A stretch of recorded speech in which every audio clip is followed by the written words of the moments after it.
Dear Patrick, 6 years ago, sinabi mo sa akin na mahal mo ako. Palagay ka rin ba ng henna tattoo? Sumakita. Ella, mahal kita. First time pa lang kitang makita. Crush na kita. Hindi ako nagsalita nun. Pero kung alam mo lang, muntik ko na sabihin sa'yo na mahal din kita. Good night. Good night.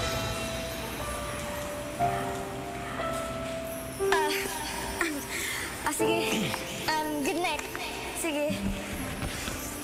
Pinigilan ko yung sarili ko. Dahil kahit mahal kita, hindi pa ako handang sagutin ka kung sakaling ligawan mo ako. At 15, hindi ko pa kayang isugol ang puso ko. Marami pa akong pangarap. Marami pa akong gustong gawin. Mahirap din pala ng MU mo lang ako. Kasi wala akong official role sa buhay mo eh. Ikaw yung mahal ko, Patrick. Yun yung role mo sa buhay ko. Hindi pa ba sapat yan? Pwede. Hindi naman role mo sa buhay ko eh.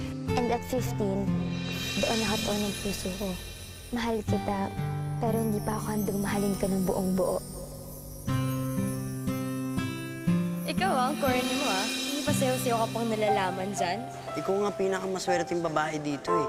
Sa dinami-dami gusto makipagsayaw sa akin, ikaw lang pinagbigyan ko.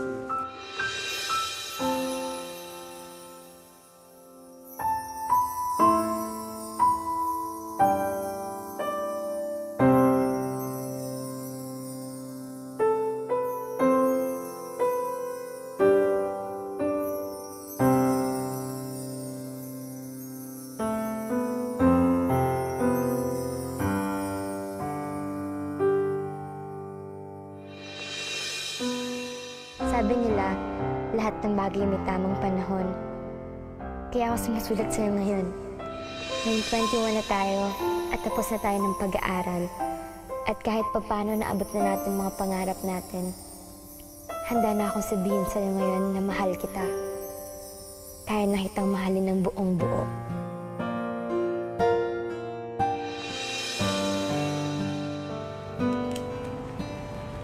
Yan na mahal din kita. Hindi nagbago yung naramdaman ko mula noon hanggang ngayon. At sana ito na yung tamang panahon. Oo, Patrick.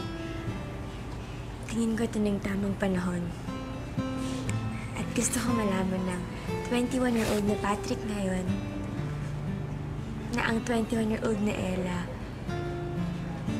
ay umiibig pa rin sa kanya. Mahal na mahal din kita.